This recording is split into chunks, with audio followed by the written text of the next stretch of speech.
No more misfire.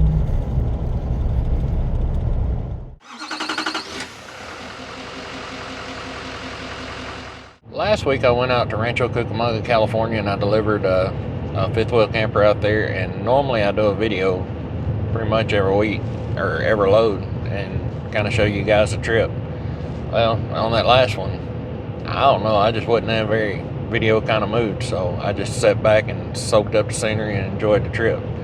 On my way out there was a gentleman hit me up on Instagram and was asking me about a cylinder 5 misfire. He's having a 2018 GMC Denali, and he sent me some pictures of the truck and all that. And I normally don't have time to do this, but we got to talking, and he asked me would I come down and help him get his truck back right, and I told him I would. So we cut off on 285 in Clines Corner, New Mexico. We're going to take this down into Texas, and I'm going to go check him out, see if we can get his truck figured out. Now, you guys probably already know what's on my mind.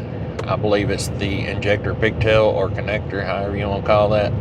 I have some in the truck, and he was asking me that I think we would need an injector, and I don't think we will. I mean, the last engine in here, I had 500,000 miles on it, and I replaced one injector, and it turned out not to be the problem. It turned out to be the pigtail anyway.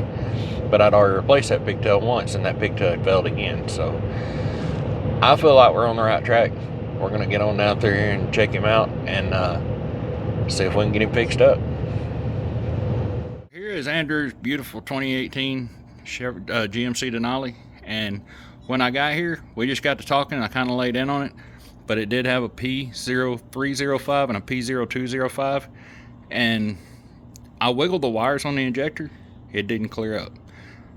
It had all the emissions lights going on it, and that was the only two codes it was throwing though. So what I did is took the inner fender liner out and took the one bolt out right here, like you see me doing in other videos, and that led me to the number 5. So the number 5 is the second one forward. Here's number 7, here's number 5. If you had to change the number 5 injector, it would be a pain in the butt, because that shield right there probably had to come off. But as long as it's just the connector, then you can get to it from right here. So you can see I've already put the new connector on. Here's the old connector. When you change it, cut it off as close to that connector as you possibly can, because the further back you go, the less wire you got in case you have to do this again. Now, it was a little bit blacker, but how burn up this thing kind of looks, I wasn't sure this was going to do it at first. It was, you know, usually you can wiggle the wires and it straightens right up, but this one didn't do that. So I went ahead and changed this and plugged it in. We fired it up, all the lights went off, it was smooth as silk. Now we're going to put it back together and take it for a test ride. I wished I'd have done a little better video of this for you guys, but I have so many of them on here. I have a couple of different ones on here, and you know, you can check out one of those, or the number 7 is exactly the same as the number 5. I know I've got one on it. I'll link that one in the description of this one. And here's the number 7. Number 7 and number 5 are the two easiest ones to get at. Number 1 and number 3 are a nightmare, because you have to pull all this stuff off to get at them, to get that shield off. On the other side, it's not bad. You just have to take the fuel lines off, and I recommend the plastic fuel line disconnect tools on those. Now, in the event that you change this and it's not the plug, then I'd figure most likely it'd be the injector itself. But I ran my truck over 500,000 miles. I changed 2 injectors, and both instances it wasn't the injector. I changed the injector and I did not change a plug. It didn't fix the problem. I put the plug on it and I was good. So around 60 bucks off Amazon. Here's what the part number is. I'll leave a link to this in the description as well, so you can just click on it, go straight to Amazon, and comes in their original GM bag. That is where this one came from. I didn't pick this one up at the dealer. And there it is.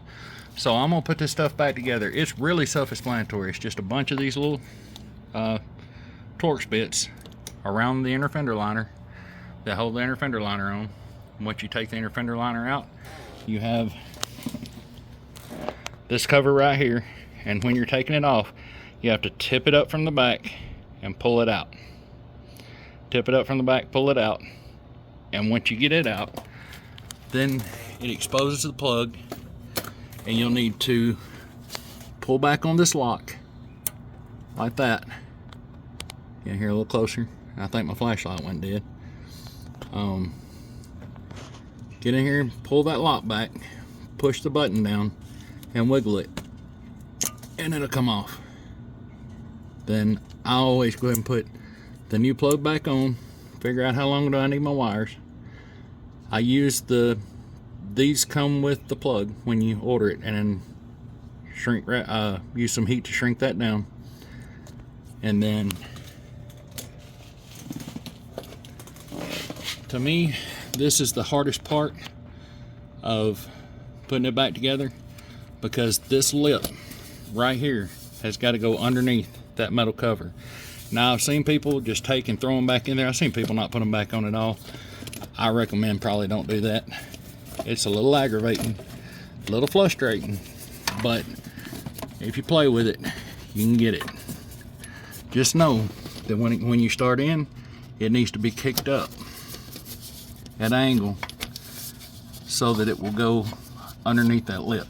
I'm trying to do it one-handed. I don't know if I'll be able to do it or not. But, so,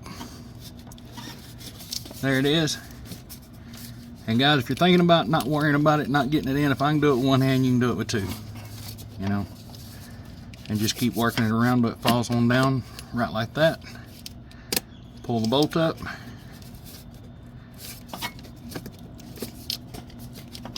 There's a ball that rubber piece up there will pop down on. We tighten this bolt up right here, and that's back together, and then all we have left to do is the inner fender liner. I mean, this is not a bad job. If you take it to a dealer somewhere and they want over $300 to replace that plug, I'd take it somewhere else. That's my own personal opinion, because a plug off Amazon, $160. I mean, around $60. And putting it on, I say I've been out here at it for maybe an hour. Probably a little less. I've been talking to. Anyway, we're gonna finish it up and we'll take it for a test drive. On the test drive, we're just talking about this feels a lot different, because this is the first time I've ridden in a lifted truck like this. But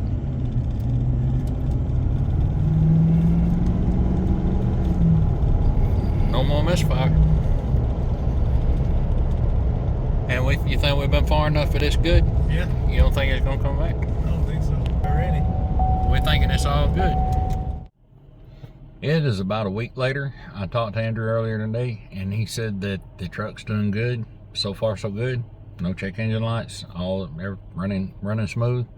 And when I got there, it had all the things like my truck had whenever it would have one of those pigtails go down. It had the service emissions message was on the dash, the reduced engine power, and then the code, the P0205, P0305. Now, if you've got a dead miss and you got those symptoms and you're not sure which one it is, if you put a Scantool on it and it's a P0205, that is cylinder number 5. If it's a P0201, that's cylinder number 1. P0208 would be cylinder number 8 that you're having the misfire on. So that's how you tell which cylinder's misfiring. And then for me, in 5.5 million miles, 501,000 miles on the old engine that I had in this truck before it lost oil pressure, it was always a pigtail, never the injector. And once I changed the pigtail, I've heard a lot of different stories from different people. If you change that pigtail, you need to change the injector. I never did, and I never had any more issues afterwards, except for the number 7. You know, on injector 7 was the first, that pigtail was the first one to fail on this truck, and it failed at around 202 or 203,000 miles, right after it turned 200,000 miles. Now, I replaced it, and around, if you guys keep up my videos, you may be able to tell me faster than I remember on my own, but I think it was around 380,000 miles. It went bad again. But I was thinking I've already changed that, so it's probably the injector. So I went and got an injector and put in it, and made it all the way across the parking lot, and it started doing it again. It cleared up when I put the injector in, but I didn't make it across the parking lot, and it started doing it again, throwing the same code. I got out 5 minutes, $50, and I put a plug on it, and it was fine. So I still, to this day, have that injector in my toolbox, and I will put it back in and run it if I had one that I thought had failed, because I wholeheartedly believe that's still a good injector. Anyway, so his truck's doing good. That's how you figure out which cylinder is going down. Always replace the cheapest parts first, because if it happens to wind up where you don't want to replace an injector or replace the expensive part, well, that wasn't it, now we'll replace the cheaper part. You always want to replace the cheaper parts first. And I would almost guarantee that if you have a 2017 plus Duramax up till it's 2023, I have not been around anything newer than a 2020 myself personally. 17, 18, 19s, and 20s, you're going to need that one of those pigtails. Go ahead and get it. I don't care if you buy it from a dealer. I don't care where you get it.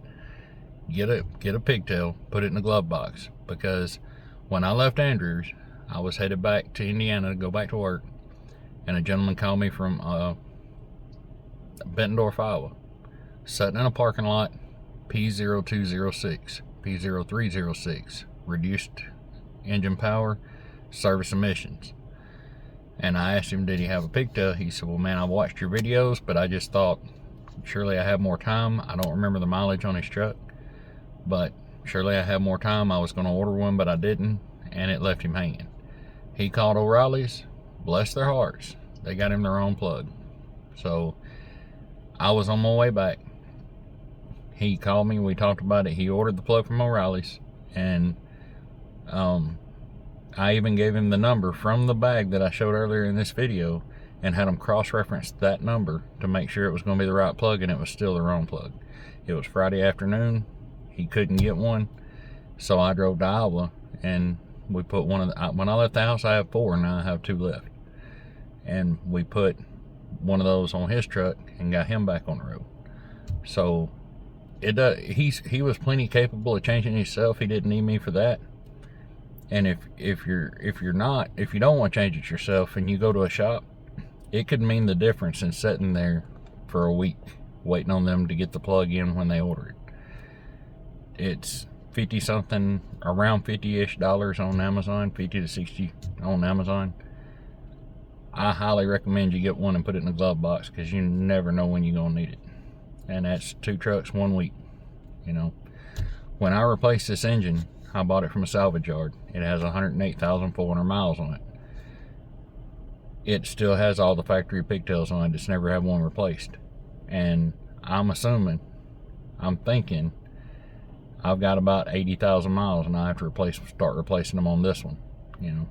And I've looked for the whole harness to see about changing the whole factory harness over, and that would be cool. But that thing is spider webbed in pretty tight. From what I looked at, it would be a pain in the butt to change it, the whole harness.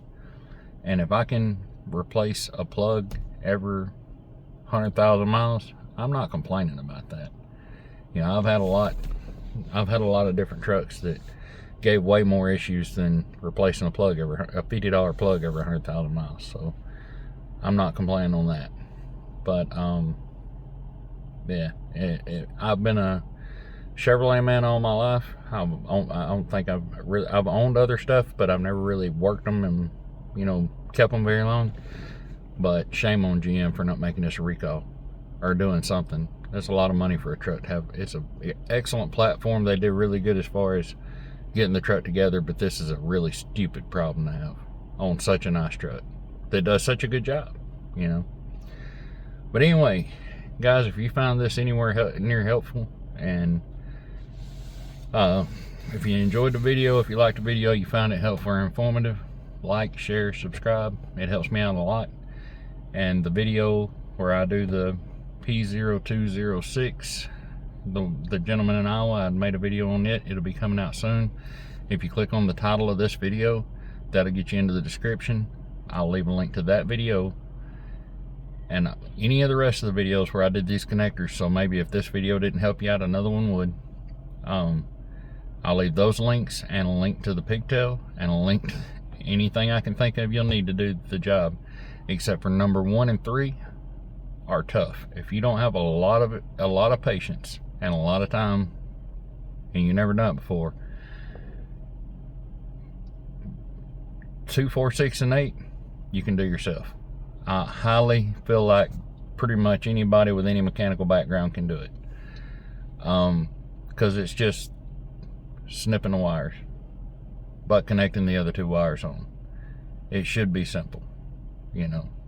But if number 1 and number 3, if you don't have a lot of patience, you may not want to do the number 1 and 3, because they're a pain. But number 5 and number 7 are the easiest ones to do. 2, 4, 6, and 8 are a little bit worse because you got to take the fuel lines off, but not bad. Number 1 and number 3, they're aggravating. So, like I say, like, share, and subscribe. I hope everybody has a good day, having a good week, however you want to put that.